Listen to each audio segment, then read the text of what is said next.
everyone. Welcome to Switchblade Sisters Social Club, the true crime podcast where two friends exploit their worst fears for your entertainment. You're welcome. I'm Dee, a writer and podcaster. And I'm Isla from Criminally Good Books, a true crime and crime fiction bookshop in York. Follow us on all the socials. Except for X, obviously. Or have a look at our website, switchbladesisterssocialclub.com. Check them out for all our latest episodes, events, deals, and other weird stuff. Listeners' discretion advised. Hi.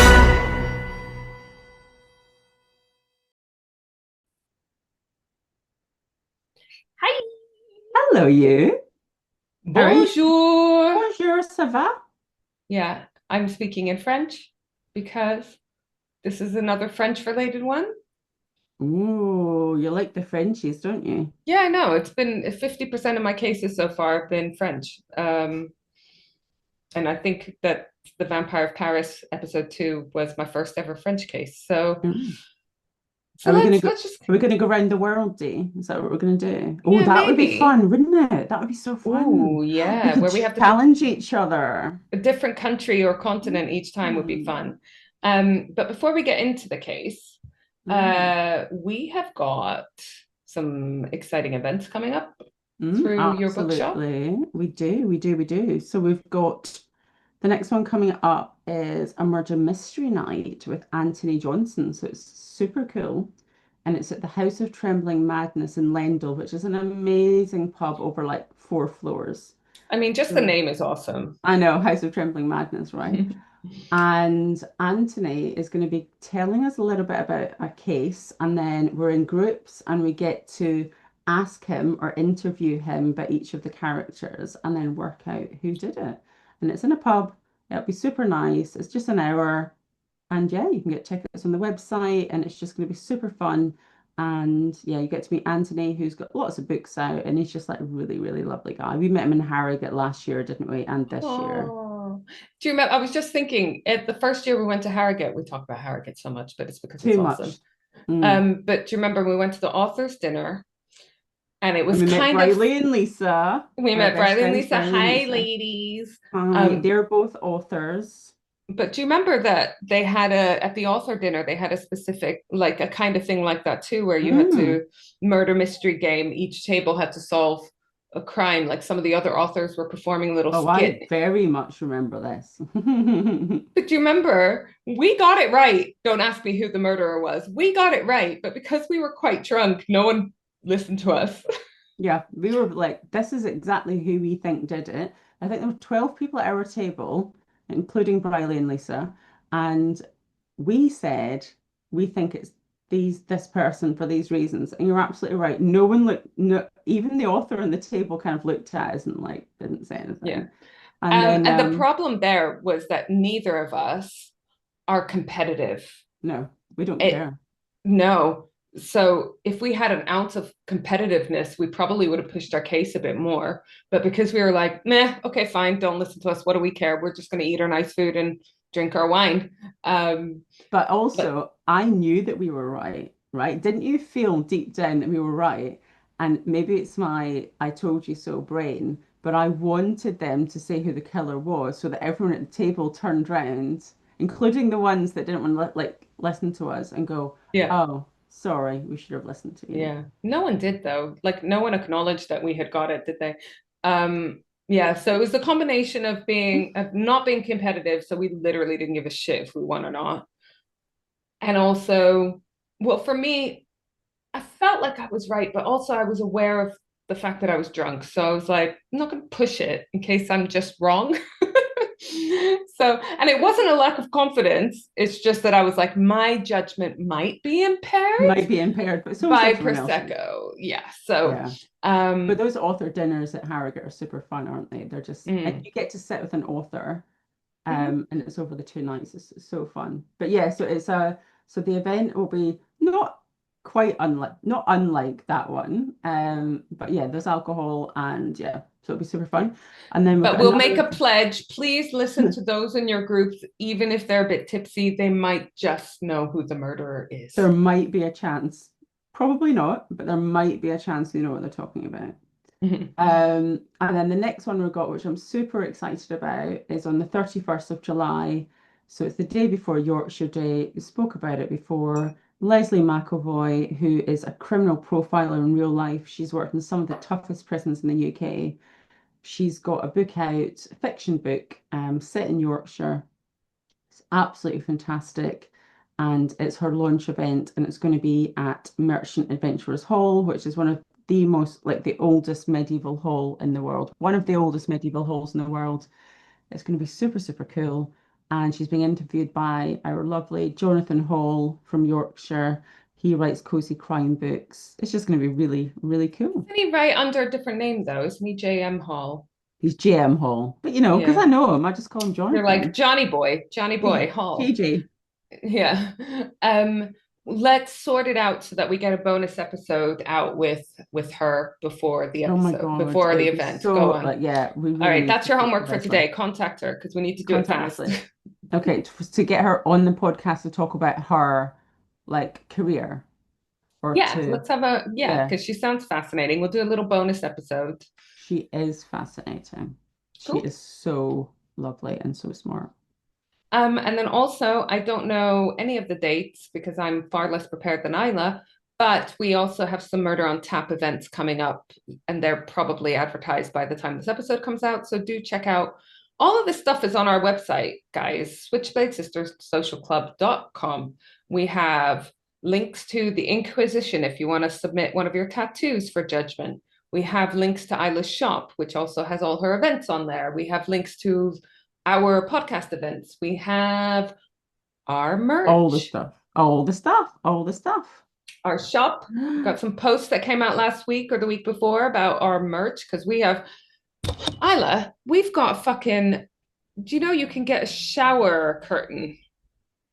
You With can my get a face on it. Switchblade Sisters Social Club shower curtain, clock, coasters, aprons, magnets, stickers, bags for, just little makeup bags, laptop sleeves, phone cases, all as well as obviously t-shirts, jumpers, etc., etc. We got Yeah, all so the much usual cool stuff. merch. So That's much so cool cool. merch. A So shower curtain. How funny is that? please, can someone? Oh, we've also got duvet covers and throws, sofa throws, bed throws, and all sorts. But if anyone buys the random items, you'll know what they are Please, when you see please them. send us a picture. Photos, we need them, please. And if you can get one of your tattoos in there for the Inquisition at the same time, all the better. All right, I'm gonna crack on with the case. I am ready. Born ready for you. Okay. Bonjour, mes amis. Today, we're going deep into the silk-draped, scandal-soaked boudoir of one of France's most infamous figures, the Marquis de Sade. No Yes, clue.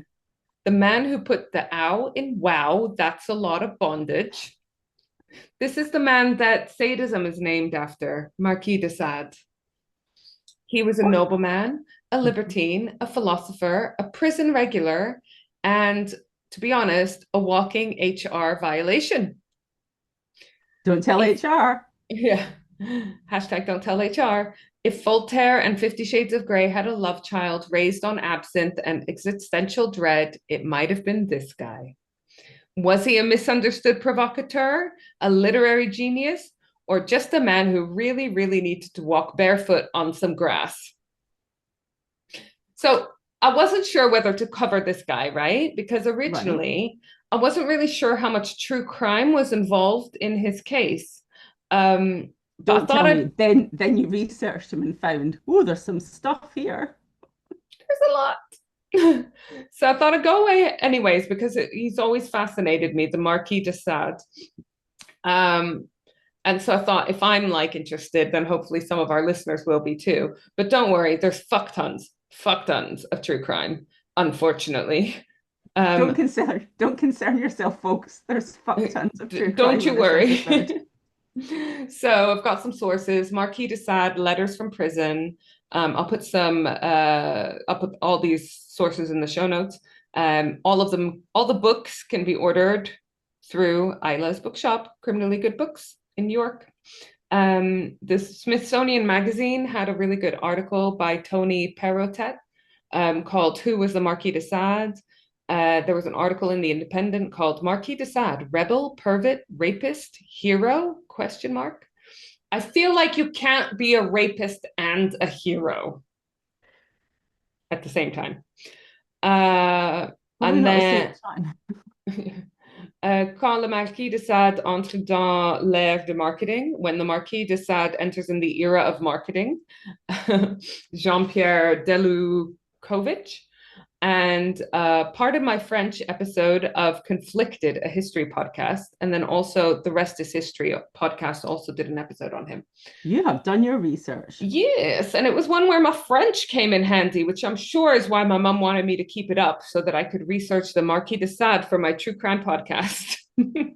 All that money spent in education. Right? So the Marquis de Sade, born Donatien Alphonse Francois, was born nearly 300 years ago on the 2nd of June, 1740 in Paris, France.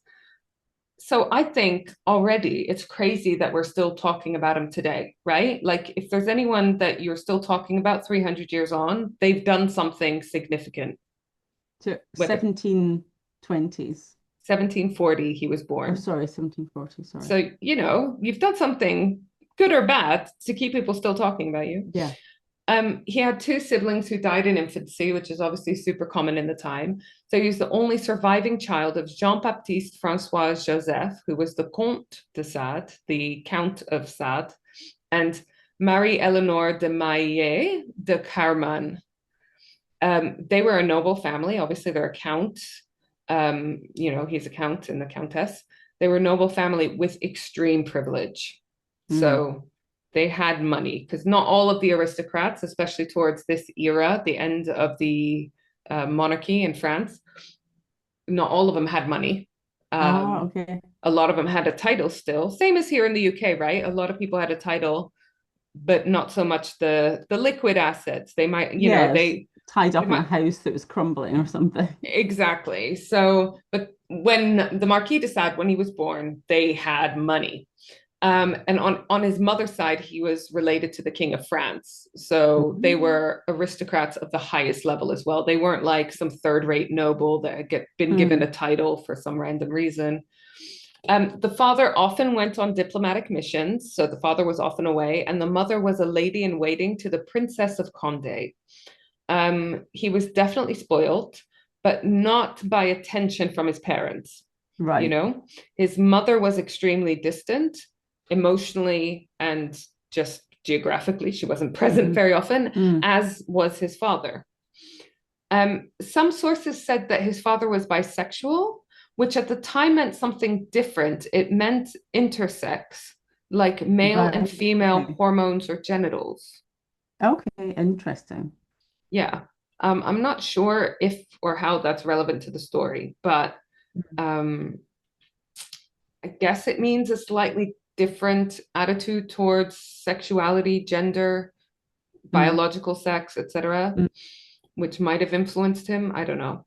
I mean, we know a lot about that now, probably not enough as we should. But back then, I can't imagine that would even be something that. Yeah. And like I said, it was only mentioned in a couple of sources. I'm not sure it's entirely true or whatever, but the rumor is out there. Okay. The Marquis de Sade had a temper from the off. So even as a small child, when he was just 4 years old, he got into a brutal fight with a kid 4 years older than him, which, as a kid, you normally worship the older children, right?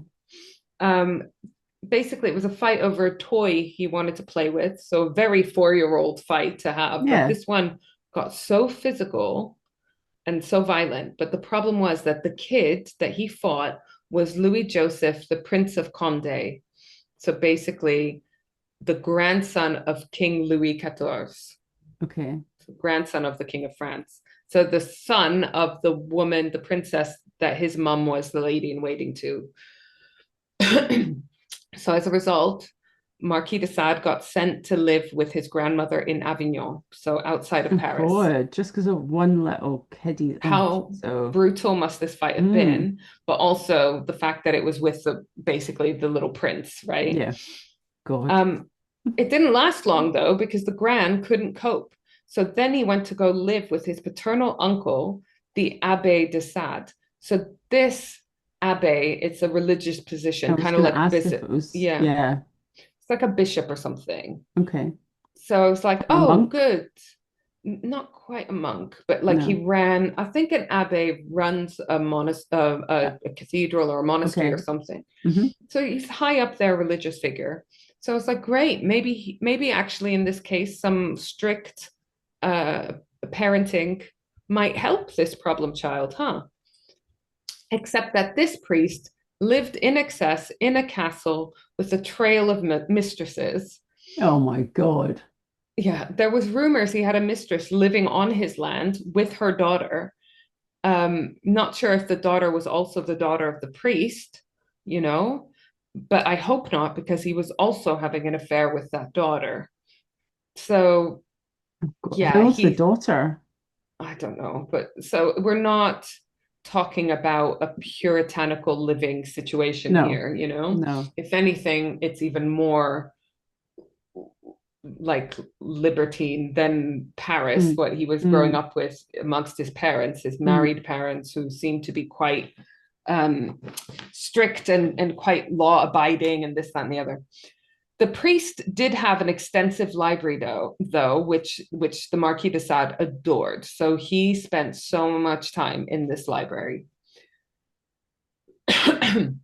Meanwhile, the Comte de Sade, the Marquis's father, was not doing so well professionally. So now it's Right, going downhill for him as well. He got recalled from his diplomatic missions at the time and basically got fired from his position.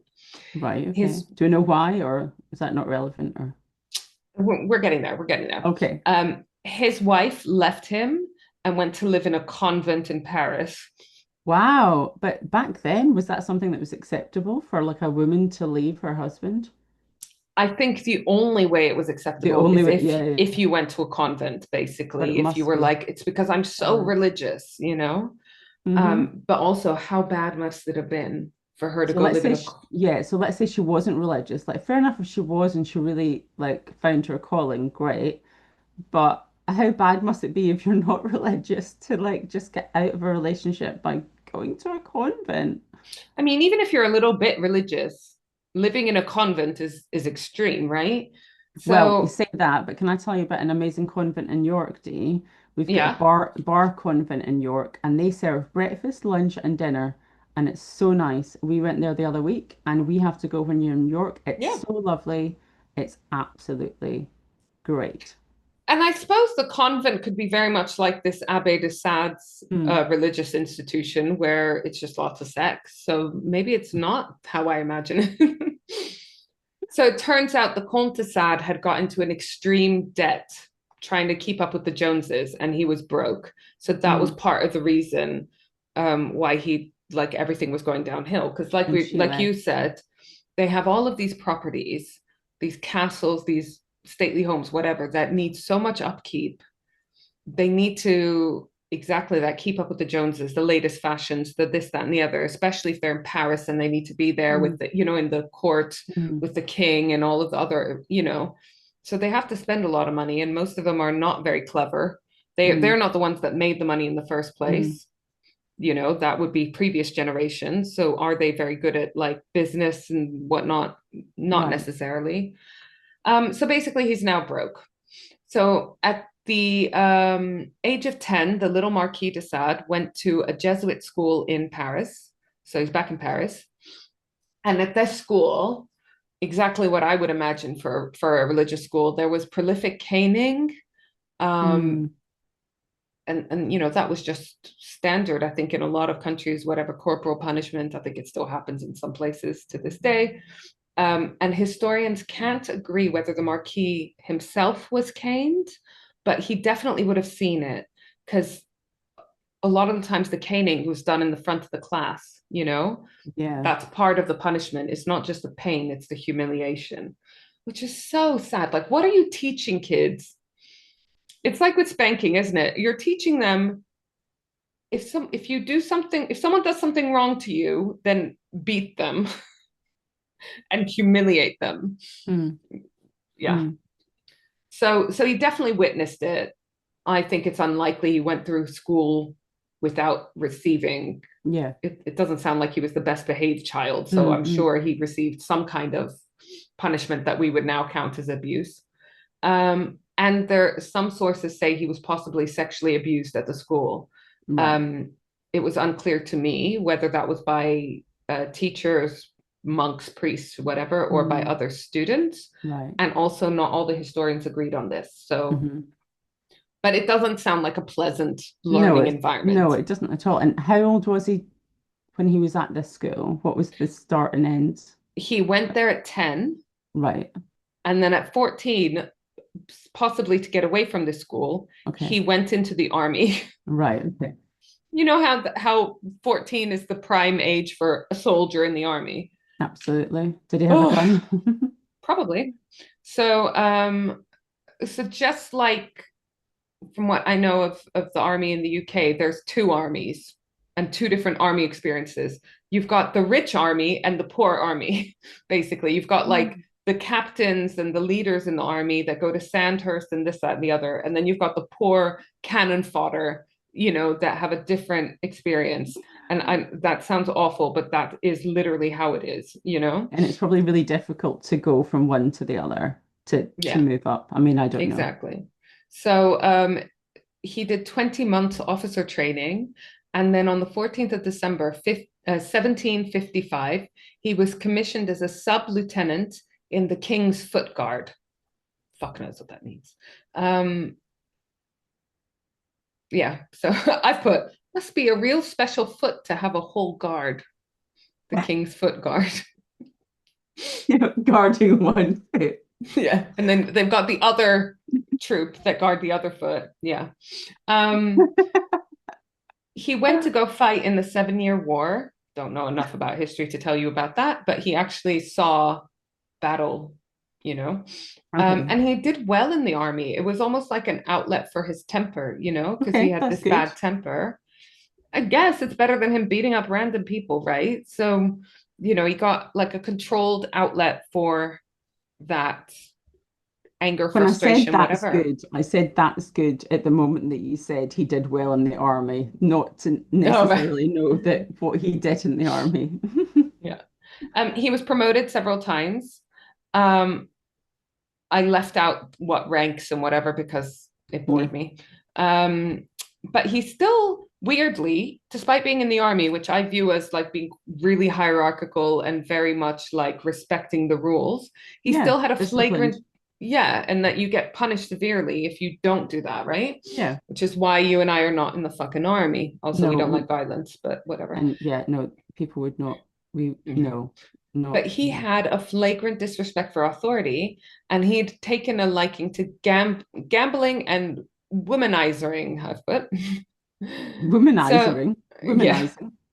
So And I think what happened was that he got as far as he could in the army with the attitude that he had. Do you know what I right, mean? okay.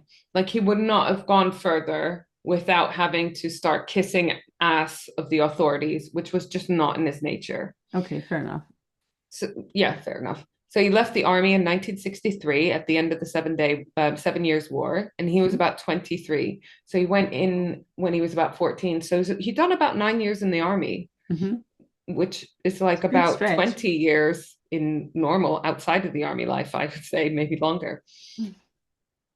He went back to Paris, which at the time, Paris was always like city of pleasure, and he Mm. basically he lived his best life.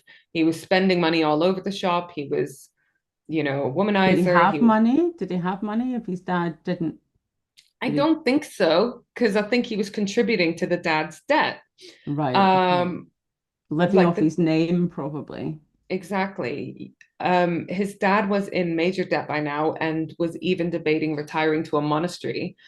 So he wouldn't have to uh, he specifically said this, it's in quotes. He wanted to go and hide in a monastery so he wouldn't have to welcome my son with whom I am unhappy. Oh my Didn't want to God. welcome his son home. So you go to a monastery. These monasteries and convents just must be full of absolute like people that are like aristocracy that have lost all their money. What are they doing in there? Aristocracy that lost their money. Oh yeah, sure, we'll fucking pay for you then, shall we? Thanks, Oh my God. Didn't care about God Oh, when you were like whoring around town. And then women that are unhappy with their husbands. It's just like um so the dad was struggling with the Marquis de Sade spending because mhm. again, none of them had money. So his only option was to find him, the Marquis de Sade, a suitable wife. And by suitable, we mean someone who would calm him down, hopefully, and also someone who was really rich. Because the Right, Comte okay. de Sade wanted someone who could pay off all the family debt and keep his God. son out of trouble. My God. So what did they have to offer to the The what's the name, deal? The name? the What? name. Yeah, so you find someone from a lesser rank in the aristocracy, but Who's that got has more money? money, Mm, or someone without a title, but who's made a lot of money, like a business mm, person, mm, but doesn't have a title. mm. So that's what they found. They found the Montreuil family, and the eldest daughter was called Renée Pelagie. They were nouveau riche, but they were very riche, Okay. but they didn't have a title. Hmm. But they had fuck tons of money because those people were clever because they were the ones making the money. They weren't like living off generations of Mm. money family money that was suddenly dwindling and running Depleting. out. Mm.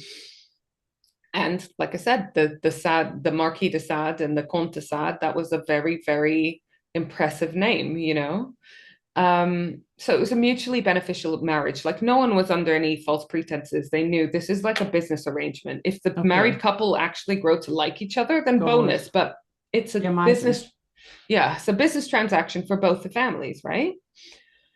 But the dad married off his son thinking, quote, as for me, what makes up my mind is that I will be rid of the boy who has not one good quality and all the bad ones. That's his Okay. dad. I'm not saying it's true or not, but like if you have an inkling that that's how your dad views you, it's depressing, isn't it? But also, the mum went into a convent knowing that she wouldn't see her son. Like, I mean, presumably in a convent, you can still see people. Like I had a family member who was in a convent in Jerusalem, and she used to come out and take us out, and you mm. know what I mean, and come to lunch or whatever. It's not like prison. I think she just didn't want to live with her husband anymore. Oh my I, God, I don't think she like, I yeah, love the convent in Jerusalem in the old city where you get Thai Bay beer. Best convent yeah, ever. yeah. Served by a That's what. nun. Aaron Mhm. loved it. He's like, I can't believe I was served beer by a That's where my nun family member lived. Yeah, Terra in the Santa. in Yeah, the old city. It's like, yeah. yeah, anyway. It's Jerusalem's so awesome. It is amazing. Um, the Marquis de Sade wasn't too happy with his arranged marriage either, because at the time he was actually in love with another woman called Laure de Loris, I think is her name. But she Uh, had no money.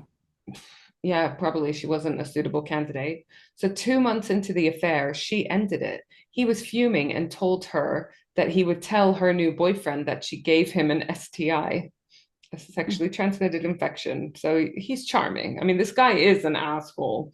Mm. We'll talk about how crimey his actions were, but one thing I will say off the bat is that he is definitely an asshole. Yeah, it sounds like it already. Yeah. Like, come on. He described Renee Pelagie, his future wife, as plain and charmless, but he married her anyways in Mm. 1763.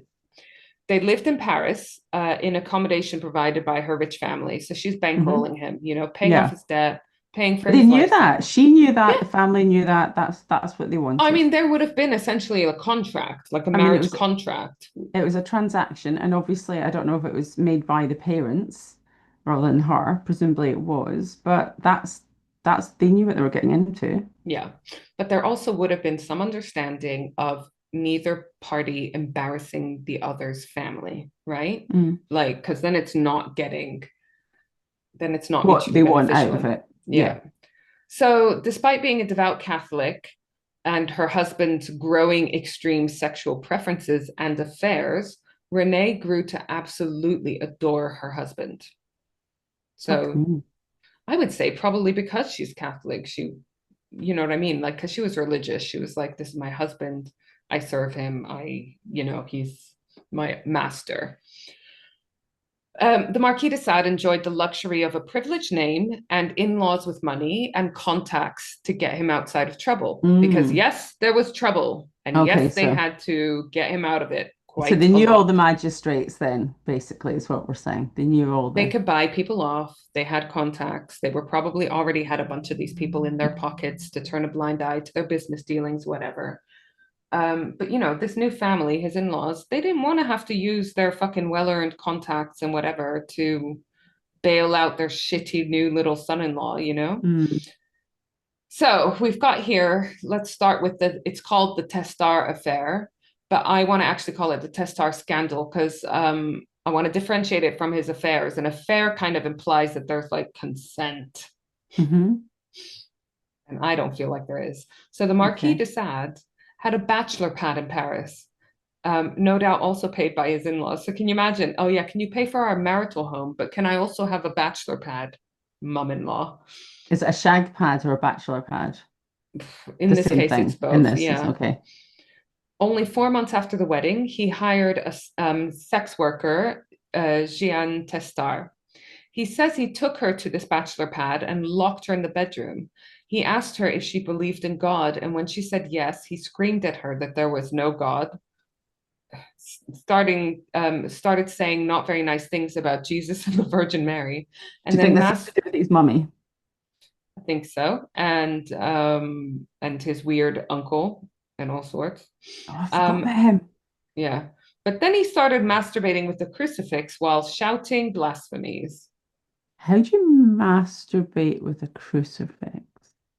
I'm trying to work He this out in my head.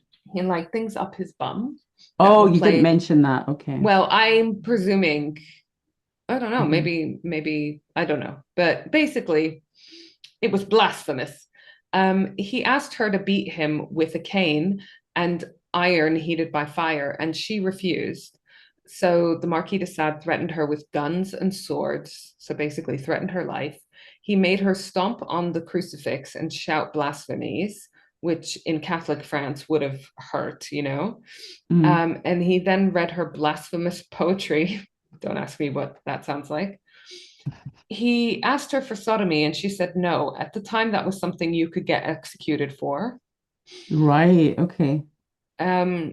This, like, I guess he just had worked on the assumption that because she's a sex worker, she'll do anything and everything. And it's like, no, they have their boundaries Mm. that Do may you or may think? not be different to each other and to Mm. non-sex workers. But Do you think it sounds like, there, I can't remember the name of the program, is like rich kids or whatever, and they've got so much money, they're looking for like the next fix, the next high, the next thing to make them interest, like to yeah, please them. It doesn't have to be sexual, it could be wherever. But he's got a weird uncle, the Abbey, whatever, and then his mum's going into a convent. His dad wants to run away to a monastery. Like yeah, he's he's got not loads of grown money up. now. He's got loads of money. He can get what he wants, except for like what's the high? The high Yeah, is some kind of weird religious. Oh, no, you hit whoa. the nail on the head. It's exactly that. He is constantly pushing his own boundaries with regards to sex. So constantly looking to get more and more extreme, the next high, the next big thing. Um, so the next morning, he finally releases Testard and she goes straight to the police to report him, which to me tells me it must have been fucking intense because she's a For a sex sex worker worker. in 1700s Paris. Mm. She's probably not deemed very worthy by authorities. No. So, And he is presumably, or at least his well, his in-laws' so name. he is well connected and he has money, but the police already had him on their radar and they didn't like him because he Okay. was basically a little shit. Within weeks, he was arrested and jailed in Vincennes prison, and he was there for 2 weeks before his father could get him out by begging the king, Louis XV, for clemency. But the Marquis de Sade was exiled to the Montreuil estate in Normandy. So basically, he's allowed out of prison, but you can't be in Paris. Okay. Um, And what's this but estate? Oh, What's it's like that? fucking super fancy house. It's his in-laws' house in Normandy. Oh So God. yeah, so it's Jesus. hardly, it's like a castle arrest, not house arrest. You know what I mean? Um, but it was like away from the court in Paris. So go and, hide in the countryside. But it was still revoked by the king a year later. And so the Marquis came back to Paris and he took up with loads of mistresses, of course. Many were noble women in their own right. And he'd sometimes go to different parties and pass them off as his wife, which I was The people thinking that didn't know him didn't know must him. have been a bit easier, like pre-internet times, Yeah. obviously, Mm. but still seems risky and fucked up, and also just incredibly disrespectful to your wife. I mean, obviously he's having Yeah. affairs already, but like he's got no desire to sort of protect her dignity or anything at all, right? No morals. This more than anything fucked his wife off. So she was like turning a blind eye to the affairs and everything, but like fucking bringing mistresses, some of them sex workers, some of them other nobles, and pretending to be her. It's just fucking cruel. Where was she though? Why wasn't she going to these At parties? home, at home in Normandy, maybe, I don't know, but she wasn't at the parties with her husband. So in 1767, so when the Marquis de Sade was 27, so still young, the Comte de Sade, his dad, died. So, and later that same year, the Marquis de Sade's first son was born, Louis Marie. So in one year, his father died and his son was born. So it's a Who's big year. who's the mother? Sorry. His wife, Oh, in this right. case. Okay. I'm sorry, I should say his first son was born to his wife. I don't know about other children. Bastard Uh, sons and yeah. daughters, presumably. So on to the next affair slash scandal. They call it the Accruy affair because that's where it happened, but I want to call it the Rose Keller assault because Okay. I don't want her to get lost in the story. And I again, recognize her name. Rose and like Keller. Okay. affair, like I said, it sounds like they were just, two people having sex outside of marriage, and that's not what this was at all. So the 3rd of April, 1768, on Easter Sunday, this matters, he approached a 36-year-old who was begging in Paris. He offered her money and she thought it was for sex. And he was like, no, no, no, you misunderstand me. I'm looking for a housekeeper. And she must have been desperate because she went with him, or maybe she was like hopeful, like, oh my God, this might actually be a long-term possibility opportunity for me. So she gets in the carriage with him to his country house in Accruy. I hope I'm saying that right. He, again, locks her in a room and threatens to kill her if she doesn't get naked. He tied her down and whipped her, and she Oh, claims he cut her on the back and then poured hot wax on her oh, calves. okay. But apparently, these injuries were not found later. He kept her locked up and she managed to jump out of the window and go and find help. She went straight to the police, again, something that probably doesn't come naturally to a woman in her societal position, which Mm, says something, I think, about how traumatized these women mm. were. And an investigation started. Madame de Montreuil, the Renee's mother, found out about all this, found Rose Keller and paid her off. Mm. So again, the in-laws have to come and save the day.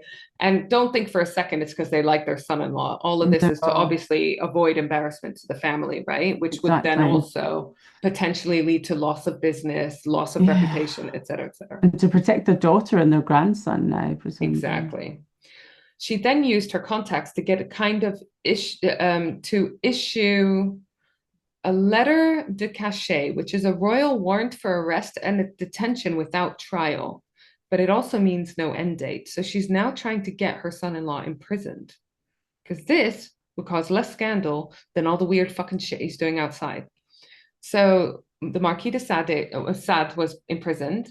He says Rose Keller was a sex worker and agreed to everything that happened. She says, no, I'm a beggar, but I'm not a sex worker. Mm. He says he never tied her down, he never cut her, and he never poured hot wax on her, and everything was done by consent.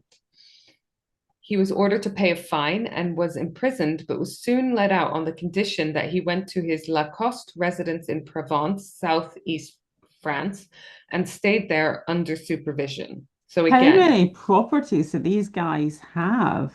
right? So it was another property that was owned by the in-laws. It was out of Paris. It's like, fine, you could be let out because you have a title and you have money, but like, just please, can we just hide you away somewhere? So the scandal hit everywhere. It was out there. And the two families, both sides of the family, were really concerned about the reputation. The Marquis didn't give a fuck, but the others did. A couple of months later, Renee gave birth to a second son. So his wife gave birth to a second son. But this also didn't calm down the Marquis. You know, everyone's hoping something will make he'll get it all out of his system, Mm, sow his wild oats, and then settle down somewhat. And, you know, this is 1700s France. They don't mind about the affairs and this, that, and the other, but you do it yeah, discreetly. You loads of don't cause people had scandal. mistresses. Mm, Exactly. Um, he re-entered the army and he had a daughter who was born a couple of years later, but neither of those things calmed him down either. In November 1771, Renee's 19-year-old sister came to visit, Anne Prosper. What a name. Anne Prosper is a great name. mm. She visited her sister and her brother-in-law, and of course, the Marquis became obsessed with her. Quelle surprise, the 31-year-old man falls in love with a teenage girl, like a Mm, legal teenage girl. mm. According to some sources, they started an affair. Not everyone said this. Again, How old was she? Sorry. she's 19. 19. Okay. So she's legal by our standards. She's Yeah, yeah, yeah, of definitely course. legal by French standards, but it's still icky. It's Yeah, and it's also still your his fucking sister-in-law. sister-in-law. Oh. Yeah. So let's talk a little bit about this castle, right? Lacoste Mhm. Castle that he's sort of confined to. Poor him. I'm just bringing up photos so I can share them with you. Oh, exciting. Do you like Uh, it when you bring up a photo, it I puts it into know we context? love property porn, but you're just going to be like, what the hell? Is it going to be like Transylvania or something? Dracula's. Oh no, my God, no. Like, I would happily be confined to that castle, wouldn't you? It's like Mont Saint-Michel. Yeah. So it's gorgeous. It's Mm, on a hill. It's clearly got like the support staff houses around it. Yeah, I don't feel sorry for this man having to stay there. And it was also his favorite residence. He spent loads of money doing it up, hmm. and he made a special space for performances. And I think that the ruins of this castle are still used to this day for theater Okay, festivals. So okay. it was known for its sort of links to the drama Entertainment world. and okay. Yeah. So he spent the next year putting on theater productions at his property. So it's like, oh, I'm stuck here. Fine, I'll bring the theater to me, which cost lots of money. And on to the next scandal. Oh Of no. course, this is the Okay, Marseille scandal. okay. So the de Sade had a partner in crime. This was his manservant, a guy called Latour. Um, and maybe partner in crime is a bit harsh because it was his servant. So it's not Okay. like this guy had much choice, Choice, I yeah. don't He had think. to do what he had to do, yeah. Yeah. They both went to Marseille, where the Marquis de Sade asked Latour to organize an orgy for him. It's like, I'm a manservant. I normally just dress you in the morning, but okay, I'll organize an orgy for you. How do you Uh, go about organizing an orgy? well, Latour went out and hired four sex workers, so Right, fairly easily. okay. Okay, got you. But here's the problem. The Marquis de Sade drugged them without consent. Mm, He passed around sweets that were laced with Spanish fly. what's So Spanish fly? Is that it's an kind of a aphrodisiac, which is actually made from Spanish flies. And it's supposed to, whether you're male or female or whatever, it's supposed to make you like rampant and horny, like okay. basically natural Viagra. Oh my Um, God, okay. the problem is that if you have too much of it, you can get very sick. Hmm. And obviously your dosage, it depends on you as an Mm, individual how much will make you sick. And yeah. also, it's a drug. Don't give anyone anything without consent, let alone a drug, right? So there's different reports about how many of these four sex workers fell ill, but at least one of them did, and that's one too many. Yep, Uh, One of them, Marguerite, cost fell ill, and she went to the police, who issued a warrant to arrest the Marquis de Sade for poisoning and, even more seriously at the time, sodomy. Because, as I Ah, said, so after the event, she yeah, went to the police. Right, okay. she goes to the police. Again, she's a sex worker. So, and this is a very powerful, rich man. So the Yeah. fact that they're, yet again, a sex worker is braving going to the authorities tells me a lot. So she's like, not only did he poison me, I got sick, and also there was sodomy, which Potentially is, other people. Yeah, that's the big thing, isn't it? The yeah, sodomy. because that, as I mentioned, was illegal and you could be Mm. executed for it, which Oh, is God. bonkers, but I whatever. know. And I'm not talking about non-consensual, like even if it was consensual sodomy, Yeah. like fine, hang the rapists. But even if it was consensual, it was a hangable or a guillotinable offense, whatever they were Mm. using at the time. Mm. So the Marquis de Sade went on the run. And yet again, his wife and his wife's family paid off these sex workers to make the problem go away. But it didn't, because the Mm. courts had decided to prosecute him anyways, even though the sex workers, um, you know, withdrew their charges. Mm. Now, it's important to understand the sort of political, socio-economic situation in France at the time. This is towards the end of the monarchy. So we are getting very, very close to a revolution Right, of okay. people who were sick of the monarchy, Nobility. Yeah. the nobility, the Mhm. aristocrats, fucking running the show, running everything into the ground, Do you think ruining this the country. do you think this contributed towards those sex workers being listened to? Maybe, because Because it was like basically, it was coming to the end, people were yeah, fed up of, the there's definitely a changing tide towards the aristocracy, because Mm. basically I've put here that I think the reason why the courts decided to prosecute him anyways, even though the sex workers weren't pressing charges anymore, is because they were sick of these rich entitled Yeah, nobles, especially the noble yeah, sons, acting like they owned the place, breaking yeah. the law left, right, and center, and getting away with all this shit. So um and yeah, we're years off the royal family and aristocracy being overthrown and Hmm. sometimes imprisoned or worse, executed. So it's definitely a change in attitude. Hmm. And then on top of that, I think the Marquis de Sade, they just in particular hated him because he was such a problem and he Mm. was such a dick. You know what I Yeah. mean? Um, so they sentenced the Marquis de Sade and his manservant Latour to death in absentia on the 2nd of September of that year. Effigies were burned of him as an act of symbolism because he was on the run. They sentenced him Mm. to death, but they didn't have him. So they And were his just like, manservant as well. God. which feels cruel because we don't really, Yeah. there's no way I to don't know know. whether that guy was, Yeah. how on board he was, but he definitely Mm. didn't have a choice. So, anyways, at the time, the Marquis de Sade was hiding in Italy with his sister-in-law, Anne Prosper, Oh, which and obviously, yeah, naive little Anne. This made his mother-in-law hate him even more, and she already fucking hated him. Now he's fucking over and fucking with another one of his daughters. So the mother-in-law found out where he was and managed to get him arrested and imprisoned on the Isle of Sardinia. But he okay. escaped in 1773 and came back to France. Why? I don't know, because they had a death warrant out for him. Yeah. He was nearly arrested a couple of months later in January 1774. The police went to raid his Lacoste home, arranged by his mother-in-law, told you she hated him, but he was warned in advance, and so he went into hiding. Tickly throat. Louis 15th, who was the king at the time, he Yeah. died in May 1774, and his mother-in-law, the Marquis de Sade's mother-in-law, appealed to the new king, Louis 16th, Is that for the a son new. that he had a fight with?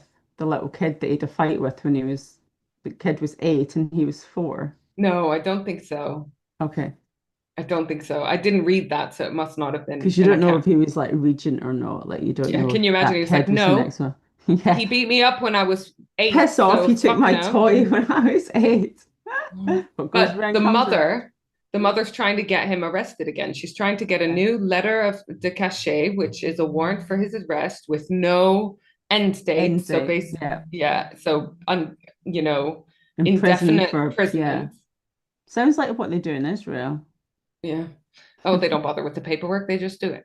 They just do it. At the same time, the Marquis de Sade's wife was petitioning for appeal of his death sentence. So can you imagine how fucked up this family is? The mother-in-law is trying to get him imprisoned. The wife is trying to like revoke this death sentence. And on to the next scandal. God.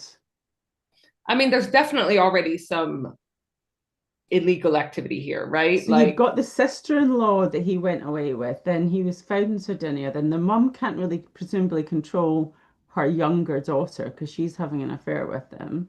The other daughter who he's married to, she's trying to get him off. And then the mum's trying to, oh my mhm. God, do these people even talk to each other? But they've got so much money, they're probably living Well, they've got all their completely different separate lives. residences. So Yeah, don't worry, eventually they get on the same page. good.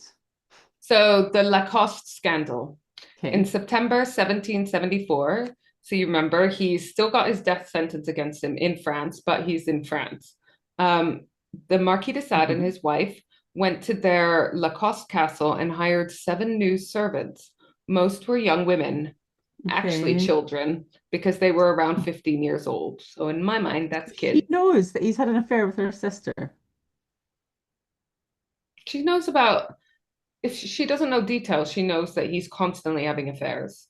Right, okay. Um, Over that winter, the Marquis de Sade engaged in multiple orgies. No one really came in or went out of the castle during this time. And eventually, in January, so from September 1774 to January 1775, they were basically locked away in this castle with these servants. But in January, the families of the young women filed kidnapping charges and a new investigation into the Marquis de Sade started. So again, these are poor families who are raising a criminal case against the noble of the Yeah, area. because they've not seen their daughters, Yeah. who presumably turn up pregnant. When the girls No. finally left, one was pregnant Okay. and they had multiple injuries. Renee Mm. actually sent 3 to a convent, which tells me that more than one was pregnant, and one to Marquis de Sade's priest uncle to recover. One of the Mm. girls stayed behind and died of a mysterious illness a couple of months later. One of the girls, Nanon Sablonnière, who was still at the castle, fought with the Marquis de Sade and the wife and left. She hid herself away in a convent for fear of them finding her. Mm. So, to protect her husband against any accusations from this servant, Renee accused her of theft and had a letter of cachet produced for her. So, she was imprisoned Oh, for over 2 years. at least she was away from him. I mean, I know that's Fucking awful. dick. I can't imagine that a prison life would be nice at all back then. No, but still, like you say, better than living there with them. The Marquis de Sade was still worried about the scandal, and it was a scandal, and he was worried it would lead to his arrest. So he actually, like, he wasn't worried about the girls. He was worried that he was going to be arrested again. So he went back to Italy for a year. But in June 1776, 1 year later, he was back at Lacoste Castle, causing more problems. So on to the next scandal. Oh my God.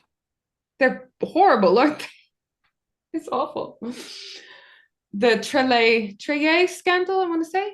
And Ironically, these are only the ones that we know about. There might be loads of other stuff that we don't. yeah, these are the ones that were scandalous Enough. in Yeah, 1700s yeah. France at the time that made it into the history books, Hmm. right?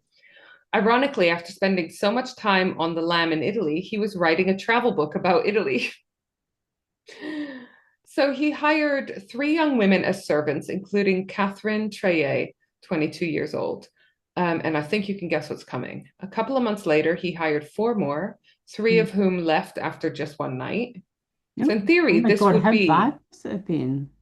because you're hiring these servants from poorer families. So to work for the nobility in their castles, whatever, would have been like, in theory, a great opportunity to get an income, stability, et cetera, et cetera. So to leave after one night, that must have been fucking horrible. Like the staff turnover at his residence is very high. Mm. The ones who left claimed that the Marquis de Sade offered them money for sex. They reported this to Catherine Treyer's father because she was still in the castle. He Mm. obviously freaked the fuck out and went to go and collect his daughter. Because again, there's this misunderstanding, it seems, by the Marquis de Sade that poor people will do anything for money, and they will not, you know? And sex workers won't do anything for money either. They will do what's Mm. in their zone of comfort, you know?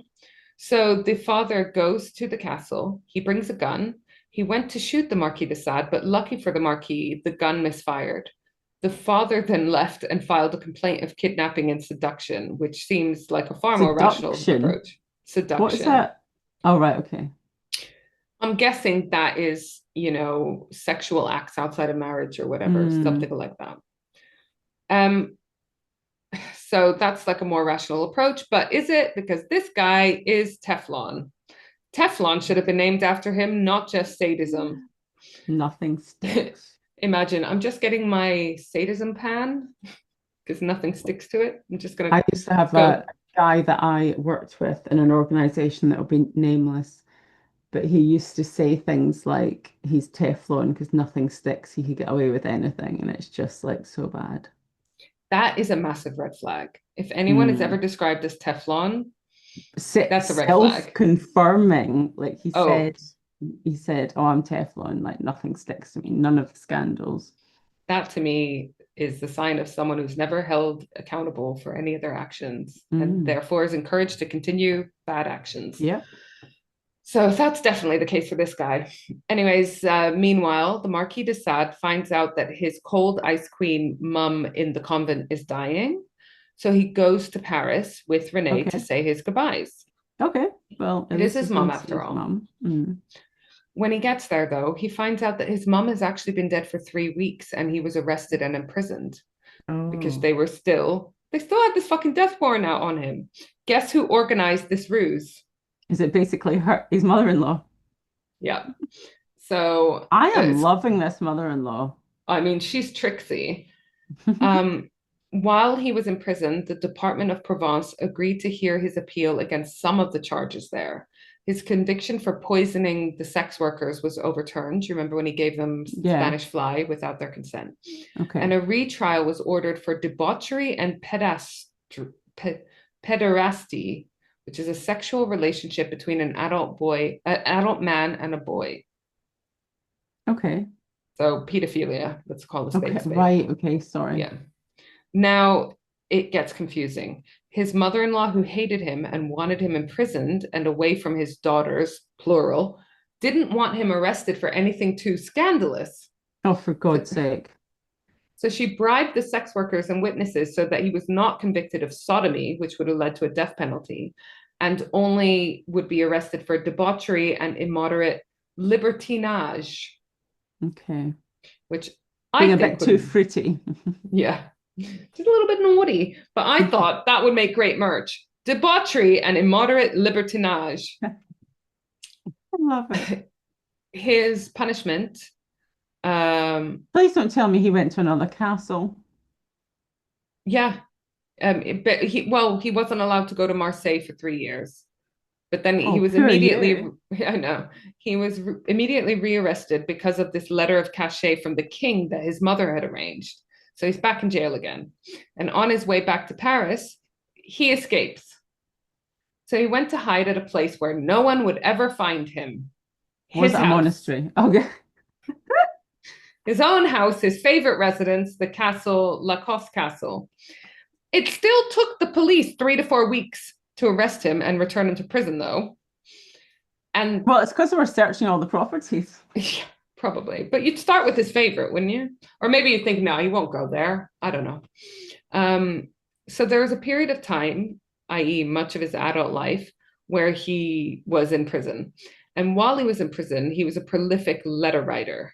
One of the sources, as mentioned, is almost entirely made up of letters from prison. The Okay. the book called Marquis de Sade, Letters from Prison, which is the Mm. only one of the books that I could stomach to read because he writes books later. And I was like, I even bought one, but I just, after reading about it, I Hmm. didn't want to read it. More. So, Yeah. sidebar. This is my little tangent. It's called Sex toys he had his wife Renee make him while he was in prison. Yes. He would send his Oh, very Catholic religious wife, who he had insulted countless times with affairs and passing off mistresses as her at parties and whatever. He would send her very specific dimensions and make her go and get them made and bring them in. He would often send them back to her if the dimensions were wrong. He then made note of each use, of which there are 6,000 entries, pun no. intended, in 10 years. Oh my God. So that's like twice a day. Basically. But yeah, so he made his wife make him vibrators and not vibrators, dildos and whatnots and sex toys, and he would use them and make notes in his journal about them. Wow. He also worked on his travel journal of Italy, which Of sounds a lot more Italy. wholesome. Yeah. Yeah. Um, and he also wrote a bunch of plays. And he started working on his manuscript entitled 120 Days of Sodom. So, for those of you without much religious background, Sodom is a town that was living in sin. So, 120 Days of Sodom, I think you can get the vibe of this book. Hmm. This was about a bunch of men who hire a bunch of servants, sound familiar, lock themselves away for 120 days. And it's what happens when they're locked away. So it's not Okay. very plot driven, it's just No. entirely about debauchery. Yeah. And apparently, it is completely sickening. Okay. But it's also one of the few works left that survived. And I'll go into more Okay. details of this. But he was, like I said, a prolific writer, but not much of his writing actually survived, relatively speaking. But that's because he was really paranoid about this bit of writing. He used to Hmm. stick loads of paper together in a giant scroll and wrote it on this in tiny writing and would roll it up every night and stick it in a crack in the wall. Wow. What Yeah. was he not allowed to write in prison? I think he was worried about That it they being take it found, away. the Okay. content, but Right. I've got Well, I mean, pictures. oh, because he could actually go, he could get the death penalty, couldn't he? Like, could he get the Well, death penalty again? Like, could he get that for using I think stuff they laid in off the prison? idea of killing him, but the Right. content Okay. of this, if it was used Oh, in wow. evidence against him somehow, so you can see it's like a scroll, Oh tiny my God. writing, Yeah. it looks like a nightmare to read. Yeah, so Very that was, neat. I think you got to be in this kind of Yeah. situation. Um, so in February 1784, at the age of 44, Vincennes prison was shut and he was moved to the Bastille in the center of Paris, I was going to say this is Paris now. just Okay. before the French Revolution. So there's already Interesting. demonstrations happening outside. So, I mean, he's a little shit, but sometimes he's funny with it. Because on one day, the Marquis de Sade heard the demos outside the window. So he made a makeshift megaphone and started shouting that the prison staff were killing prisoners.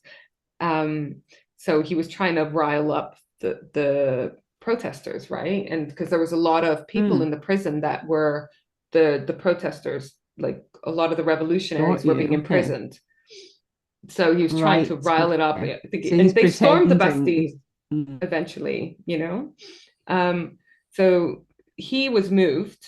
He was transferred to the Charenton insane asylum, probably to get him out of the way and stop him causing trouble. But only a couple of months later, on the 14th of July, the Bastille was stormed by the revolutionaries. So that was his aim, was to get them to cause this, like, to break him out of prison, obviously. Um, all of his property was still in his cell and it was all looted by these revolutionaries. Oh, okay. Yeah, not the book, Okay. because that's in a crack in the wall. He was Okay. devastated because he lost all his property, all his books, all his writing. But with the king gone, the letters of cachet that were signed in his name were invalid. So now the Marquis de Sade is free because there's no king to imprison Oh, him. it's Yeah. out. So 2nd Oh of my April, gosh. Okay. 1790, he's free. At 1790, he is 50 years old. It Okay. was So at he's this young with point, his. I mean, he's old for that age and he has spent an awful Yeah, for that lot of time. his Yeah. adult Mm. life in prison. At this point, Mm. and only at this point, Renee asked for a divorce and their marriage was dissolved in September 1790. Again, divorce uncommon in Catholic 1700s France. So she must have been like, fuck Was you. he paid off? Did he get money? Oh, I'm Or, sure. yeah. I'm sure he got paid money to agree to the divorce. Because I don't think he would have wanted a divorce either, because that's a scandal in a way that he wouldn't have liked. Um, but it's funny that she was like, okay, I could stay married to you while you were in prison, but now that you're out, absolutely not. I need a divorce. When the divorce was finalized, he met an actress called Marie Constance Quesnay, and he was in a relationship with her until his death. So now we're talking post-revolution France, right? And so the Marquis de Sade is not going by Marquis de Sade Mhm. anymore because Marquis is obviously a nobility title and that would have been foolish. So he was going by Louis Sade. Louis He was Sade. Louis Sade. He was writing novels and plays. Some were anonymous, like one of his novels called Justine. One play closed just after just two showings because of complaints. Oh, wow. How bad was it? He got more into politics. He was in theory a Republican, even though he was a nobility originally. But this was tainted exactly by his aristocratic heritage. So people knew he was a noble. So Mm. that would have obviously impeded his Republican political career. Oh, of course. Yeah. Um, he then had another play that came out, which lasted one whole performance. So he focused on becoming even more of a revolutionary Republican, maybe as an act of self-defense, self-preservation, Yeah. because they knew that he was a noble. He had to be even more It would revolutionary have to to, go completely the other way. Yeah. yeah. Because I actually don't think he cared either way. I think he's one of these people that only cares as much as it affects him, right? So I don't think he cares about politics at all. But if he goes and acts like a revolutionary number one, then they'll leave him alone and he can go off and have more affairs. He was a fierce atheist and very public with it, which rubbed a lot of people up the wrong way. Because again, this is very Catholic France. You know, whether you're Yeah. Republican or not, you were Catholic. So, or How at the does very that least, work then? Is that allowed? Is it like an arrestable offense if you're not religious? I don't know what the time's I like. I think it actually is in some ways like blasphemy and stuff like Hmm. that. He could, Mm. be arrested for some of the things he said and did with regard to that. Yeah, But because you he's look at based. like scientists throughout time that had like house arrest because they believed, Mhm. that, They were the coming up sun with went, these yeah, theories that theories were. about, yeah, definitely. He just rubbed everyone up the wrong way. And so in December 1793, he was arrested again for moderatism, associating with counter revolutionaries, anti republicanism, and feigned patriotism, Okay. which, yeah, I don't know. I just think they didn't like him. He was due to be executed for all this, though, on the 27th of July, 1794. But on that day, his name was never called. And that very day, Robespierre, one of the leaders of the revolution, fell from power and many prisoners were released. Oh, okay. So, just by chance, coincidence, someone, Hmm. manipulating the situation, Well, his it's not name his wasn't called. mother-in-law. It's not his mother-in-law. She wouldn't have Fuck no. like she's She, gone now. She's not yeah. interested. So on the same day as his name was supposed to be called, it wasn't called. And on that day, a bunch of prisoners were released because of the Mm. political situation. So, yeah, people can't decide, the historians can't decide here whether there was bribery involved or whether it was just a clerical error that worked in his favor. But yeah, again, Teflon in it. So Louis Sade was free again, and he decides to focus on his writing. So he wrote several novels, um, and they were anonymous. Oh gosh, Again, okay. because I think he was worried that it would be used against him what he was writing. He wanted to Mm. write freely, and the stuff he was writing was fucking disgusting.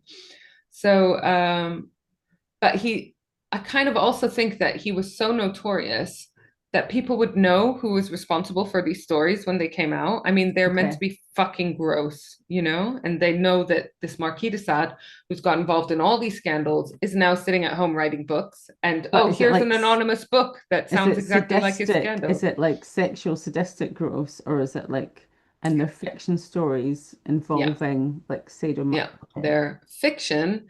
And again, all about just depraved sexual Okay. acts, some consensual, some non-consensual, all of them just getting weirder and weirder and weirder. I can imagine Um, there would be people that would want to read that, even though it's I banned, wanted like, to read it out of curiosity yeah, for research, at yeah, least some of it. yeah. But then as I was researching this, and especially when I was reading people's responses to it, some people You'd had said that enough. it was so disturbing that it keeps them up at night. They can't get it out of their head or whatever. And I was like, do you know what? I actually don't I want got that shit. enough in my head. I don't want more Yeah. stuff in there. So obviously you can easily find out what books are available of his. Like I said, I bought one. I just don't want to even look at it. Um, so I bought 120 Days of Sodom, and it's like I don't think I want to. No. So, um, but if anyone does read anything or has read anything by the Marquis de Sade, please get in touch because I want to hear feedback. I'm curious, is he actually a good writer? Do you know what I mean? Mm, Like, is the content gross, but his writing style good? I don't exactly. know. The other way around, what? Tell us. But Louis Sade had money problems, so he had to sell Lacoste, his favorite Oh gosh. castle. Although his wife got most of it, his ex-wife, because it It was was hers. fucking hers. I know. It's like, how the hell did he get any of it at this point? Just to get rid He, of him. yeah, he eventually had to register as an indigent, which obviously I had to Google. An indigent is a needy person. So I'm guessing it means bankrupt and in need of charitable assistance. Okay. So in 1800, he released a collection of short stories called Crimes of Love. It re- There was it no love received involved. lots of crime. He received a huge amount of criticism, and also it led to him being outed as the author of previous books like Justine and Juliet. So, because Ah, this one okay. he released under his name, people are like, yeah, this is the same writing style, same content, whatever. He's definitely the authors of these other books that were previously written and published under anonymous. Mm-hmm. March 1801, Napoleon was cracking down on public immorality. So he's in trouble. Hmm. Napoleon hated Louis Sade. Napoleon knew about him. So Ooh. he was arrested at his publisher's and he was detained without trial because the police minister at the time thought that the porn laws did not provide enough punishment. Yeah. Um, Okay. and that he was above the law. He was accused of trying to seduce other prisoners. They're Ooh. trying to just lay Just, yeah. charges and charges. They hated him. Everyone hated Yeah. him. Left, right, and center. Everyone hated him. Can you imagine if like yeah, someone said to you, by the way, do you know that Napoleon hates you? Like, what Yeah. would be the equivalent today if someone said, do you know D, insert name hates you? Who would Keir that be? Starmer hates you. I mean, but I I think in wouldn't that care. context, it would be similar. It'd be like, yeah, well, he's so against, he's so the opposite of my morality that I don't care, which I think is for different Yeah. reasons, the exact same way the Marquis de Sade felt about Napoleon, except the difference being that the Napoleon could easily detain Yeah, him, without trial and which I whatever. hope is harder in this democratic modern country, but who knows? Who knows?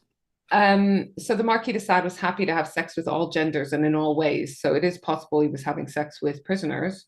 Hmm. He was declared insane with libertine dementia, which is another great Oh gosh. merch I or great love band name I love all these like oh terms, yeah, right? like historical terms for like, Libertine conditions. dementia. It's like you're crazy and you're acting like a hoe bag, is basically what that is.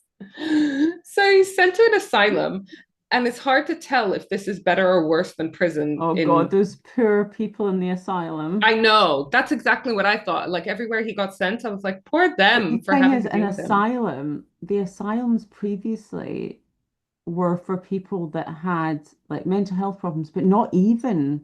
some of them weren't even mental Yeah, health problems. Like some of them were like for people that had like pleurisy and stuff, or like, yeah. just like smaller things that would go in Or there. postnatal depression, Oh or God, sometimes yeah. just debt and whatever. I Yeah. know, I So know. so this was still a time where you had to pay for your own imprisonment. You know how you had this like never-ending vicious circle of like people being imprisoned for debt and stuff. Like poor houses. Yeah, but then they had to Mm. pay for their imprisonment, and so they never got released because like how do you They were earn still more paying off the money? debt. Yeah, you're paying off the debt, you're in prison because of the debt, you're building up more debt because you're boarding there. But lucky for him, his ex-wife Renee and his kids agreed to pay. Like this guy is too lucky with the people around him, you Yeah. know? But they also paid for his girlfriend to stay there. They were pretending that she was his illegitimate daughter. So he's in this asylum. His ex-wife and kids are paying for him to be in this asylum, and they're also paying for his girlfriend, the actress, to live there with Oh, him. she's still around. Right. Yeah, Okay. she's there until his death, Okay. but they're pretending that it's his daughter. But maybe that's just easier because they know that he's just given what he wants. Yeah. Oh, I'm sure they were like, yes, let's contain the problem in the asylum. And it probably made them feel better. Yeah. So he was at this asylum, which aimed to be run on moral principles, and he was allowed to write and plan balls and dinners. So in 1805, a theater was built in the asylum, and plays were put on there with professional actors and inmates, and it became popular amongst the social elite. So imagine a play at Broadmoor, basically, and imagine like people from the elite society going to see this I mean, play at I'm all for Broadmoor. rehabilitation Yeah, and I'm all for, yeah, but that just seems a little bit, it seems a bit voyeuristic as well. it seems like he's got his finger in the pie still, like he's still Mm, got influence. And so he's like, yeah. well, let's put on plays. I'll write them, you know, and we'll get famous people and we'll get the nobility or the you know the socialites to come along to this place where I'm forced to stay, you know. With my mistress, So with my eventually they did, girlfriend now. yeah, with my girlfriend daughter. In 1813, the government stopped these plays and concert at the asylum. Um, Louis Sade was now sleeping with the teenage daughter of an employee who was his new girlfriend. I mean, he still had his other girlfriend, obviously. Yeah, but what do these women see in him? I don't know. And she was a teenager and he was 73. Her name was Madeleine Leclerc, which is Oh, gross. He's still living at the asylum with his girlfriend. I mean, imagine being so in love with your partner that you agree to live with them in an asylum in 1700s France. That's love. I mean, it's mm. stupid love, but it's love. And then he starts cheating on you with a teenager. This also brought more negative attention, even more negative attention, as to say, on to Louis Sade. And on the 2nd of December, 1814, he died. Thank Um, God. he died of, he was seriously ill. Syphilis? Syphilis? Is that in there? Did he get syphilis? What did the Marquis, I have a typo, so I can't work it out. De Sade die of oh yeah, no, here it is in my notes.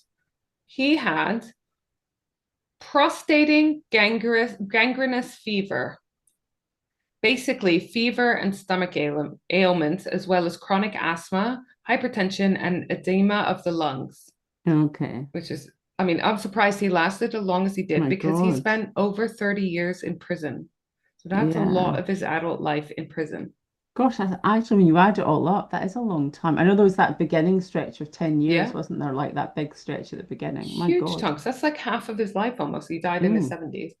He had requested no autopsy or pump of any kind. You don't have money for any pump, sorry. But You're actually, his pump skull, free. yeah, he was actually, his skull was removed for phrenological examination. You remember that? It was, well, you remember. Do you remember the 1700s? No, it was popular at the time, you know, and you see those Death masks. statues a No? lot of the Uh-huh. phrenology, you know, like this was the part of Oh, your brain for yes. Yeah, love, yeah. and this was Yeah, the part of yeah. your brain for Yeah. math or whatever. Yeah. So because they were really into that at the time and because he was so fucked up, they took his skull to study for that reason. Interesting. Um, Not his brain, his skull, you know? Yeah. His son, Claude Armand, had his unpublished manuscripts burned. Well done, Claude. Yeah, and I've put because probably because of a lifetime of shit from his dad. Yeah, God. So there was a few things that had been published in his lifetime, but quite a lot lost when they stormed the Bastille, remember? And they looted all Yeah, his the stuff. prison. And then his son, who burned everything, was like, no, let's not have this fucking come out. So let's look at the aftermath. Mm-hmm. People discuss the level of consent involved in his sexual acts. He definitely made use of the lower status and respect that sex workers, beggars, poor people had in order to manipulate the system. Also, his political views are up for debate because they seemed changeable depending on who was in power and what suited him. What would So he benefit would, him? Yeah. yeah, he's described as an anarchist, a socialist, which implies he cares about other people. So I don't believe that one. A No. nihilist. Mm. He definitely preferred a society with less laws. Like that would suit him Yeah, better obviously. because he kept on breaking them. And a lot of his views have been extrapolated from the views of his fictional characters, which I don't think is right, you know, because, If he's writing fiction, how can you say they're definitely his views, yeah, though? exactly. Like, obviously, there's a lot of life imitating art and art Yeah, of imitating course. life, but you can't be like, oh, this guy John in this book hates the government, so he He must hate the wants to. government too. No. Um, because he was definitely a writer who liked to use his characters to challenge society, not necessarily to push a specific agenda, but just to be Mm, controversial and make people think outside the box a bit. mm. Um, like some historians say, he apparently advocated for free brothels to cut down on sex crimes. I don't know who's paying for these free brothels. Free. I mean, are the Yeah. women, are like the women Were sex they meant workers to being just paid? provide their services for free There so you that other go. women don't get raped? Why don't the rapists stop raping rather than the women having to find a solution? Hmm. Um, That's an interesting concept. it is, but I mean, yeah, I don't know where I stand on that, but his version of this idea was that women in these brothels were forced into sex work from childhood, so therefore they're allowed to be raped. But this is just a Oh, view of one of his characters. Again, is it actually what okay. he thinks, or is it one of the characters, you know? So So, maybe he felt he could hide behind his fictional works. yeah, I'm sure, but he had, when you have a book of fiction with characters that have different views, Hmm. and from That's what I life. gather, they debate a lot of these issues in the Right. book. Okay. So Okay. how can you say, oh, Which this one's guy's him? view is Yeah. his. And like I would say, I definitely agree that obviously sex work should be legal and Mm. available because Yeah. that does cut down on sex crimes. I don't think those women should be human trafficked and raped, No. though. God. Anyway, This um, guy has some seriously weird views. other people state his political views were entirely opportunistic. He supported the royals when the revolution, and then the revolution to save his own skin, which I get because who wants to be guillotined? Mm. Um, Ultimately, he thought that the sex drive was the prime motivator of man, and that man was animal. That in itself is not that controversial a thought. Mm. It Yeah. was very common at the time, and I don't think I find many people that agree with it. It's just what Mm. he thought that was allowed to justify that is the Yeah. problem, you know. um so and he was saying that before Freud, so Mhm. he was quite advanced in a lot of his thinking and writing. Yeah, so like I said, I didn't read any of his writing. I was genuinely scared to. I was thinking I bet a Mm. younger D would have read Yeah. it, but older D just cannot, because I find it so Mm. much harder to like get stuff out of my head that's bothering me or Especially whatever. if, like you said, that some of the articles that you were reading, some people said that when they read it, it was so traumatic they couldn't get out of their Yeah, head. they were like So, losing sleep over it or yeah, whatever. And I'm no, scared forget to it. read anything I can't unread. Because I was thinking maybe I want to read something, but now I don't think I do. Yeah. But then here, Is his writing objectively any good? Objectively, I should say. Hmm. These are some of his fans. Baudelaire, Flaubert, Byron, and Poe are all Oh, fans of some description. okay. The Musée d'Orsay, my favorite place in Paris, I think, celebrated his 200th anniversary with an exhibition of art inspired by him, even though he had never turned his hand to painting. And included in that was Francisco Goya, Edgar Degas, Pablo Picasso, and the Surrealists, Oh my which I gosh. just think, I What don't have know we whether missed? I don't know. I don't know if I'm cool with that because, like, he was a rapist, fucking pedophile by the sounds of it, you Yeah. know? Whether you agree with other stuff or whether you think he's a good writer or not. So it's just a tough one. So some of this is expected, but for example, the collection included three relatively unknown and disturbingly violent paintings by Cézanne, including scenes of rape and strangling. An anonymous visitor wrote, "This exhibition is torture. I suppose it's therefore a great success for the Marquis de Sade." Oh. Um, But then he just see, lives on, doesn't he? It's yeah, almost it's like so a bizarre. I know celebration. it's like, am I doing myself a disservice by talking about him because I don't like him? You know, am I just fueling his legacy? Simone de Beauvoir, who in the Vampire of Paris episode, I showed her grave Mm, because I had pictures of it, her mausoleum. She was a feminist writer. She wrote an essay called "Must We Burn Sade" in 1951-ish, and she says in this essay basically he's a shit writer, but he makes us think. okay. So there's mixed ideas about his views on women. Was he a feminist? I'm gonna say no because he raped them, or He were raped them, but he also disrespected them. right and drugged them. I mean, Were all the women in his stories sex workers available for rape? Are we wrong to still be discussing him as women because of his views, or should we be discussing people like this even more because of their views? mm, Years interesting. later, in the mid 20th century, the Comte Xavier de Sade reclaimed their aristocratic titles. He and his son, Marquis Thibaut de Sade, have been embracing their ancestry and publishing unpublished texts. They've trademarked the name. I don't know what this means or if it means we owe them money now for talking about this. Oh God, Um, come on. yeah. So they're obviously like, well, this is a business opportunity. There's lots of Hmm. money around the name the Marquis de Sade. We want in. Which, to be honest, if it's their family member, I'm okay with. Like, I don't know. Um, the castle at Lacoste. This is a weird cameo into this story. Hmm. It was bought by Pierre Cardin. Oh, really? Why? It's a nice castle. Um, so yeah, was he a criminal? Yes. Yes. Or just gross? Also gross. Yes. Um, he definitely poisoned people. There was Yep. definitely a lot of sexual acts not within their consent. Um, yeah. And I And there'll be hate, loads of stuff that we don't know about. And yeah. people could have died like and we don't know about it.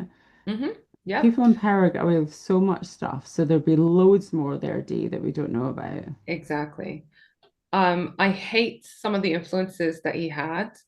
Yeah, Um, because apart from the Poes and the Baudelaires, I love Edgar Allan Poe, I love I Baudelaire, so it know. breaks me that they have any respect for this guy. But there's also other people that admire and respect him, like Ted Bundy, who apparently was, and he was apparently a direct influence on Ian Brady and the Moors murders. So there was even one book Oh, that he had that they refer to a lot in Ian Brady's trial. oh, really? Oh, Um, oh God. Okay. which I think is bullshit because I think that's like blaming Marilyn Manson for the Columbine shooting, the school Right. Okay. shootings or whatever. Do you know what I mean? It's not the literary or entertainment Yeah. access that they have. It's the Mm, fucking access to guns and mm, lack of mm, mental health care and mm. parenting and this, that, and the other. Um, but yeah, it's just such an interesting topic because exactly what Simone de Beauvoir said, he definitely makes you think and talk about very important issues.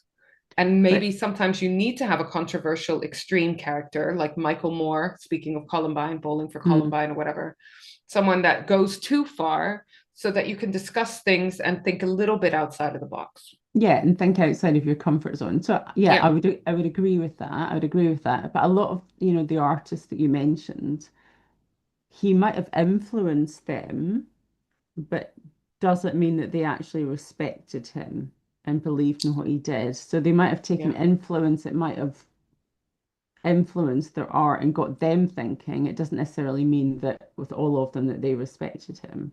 I see what you mean. Maybe they were affected by um his controversy and Yeah, well, the exactly. debate around him and the Mm, content and whatever. yep, yep. Let's hope so. But Let's hope yeah. so. Oh my God, Dee. If anyone tells you they like the Marquis de Sade as a person, Run, run, run.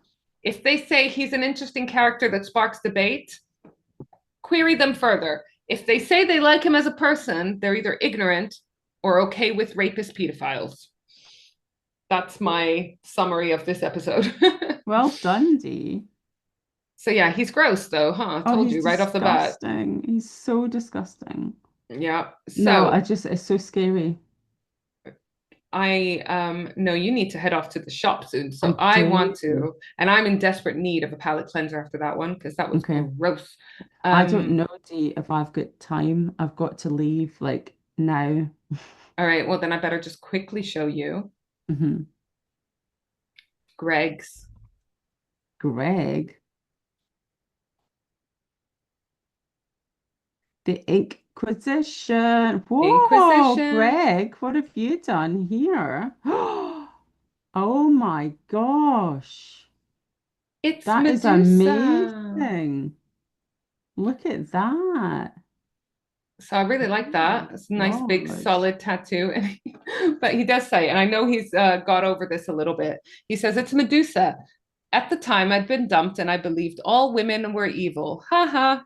I know he doesn't still think that. He now Okay. thinks that they're evil but lovely at the same time. Oh my, So okay. Thanks, Greg. yeah. So I'll see you next week. Go to the I'll see shop. you next week. Yeah, Love I've got to you. run to the shop. Love you. Love you, love Bye. you, love you. Bye, bye, bye. Like this episode? Want more? Come visit me, Isla, at Crimley Good Books in the heart of York. We're an independent bookshop dedicated entirely to crime. From cosy mysteries to gritty thrillers, historical whodunits to juicy true crime. We've got signed editions, special gifts, and plenty of recommendations for your next obsession. We also host a bunch of awesome author events. Can't make it in person? Visit us online at crimleygoodbooks.co.uk.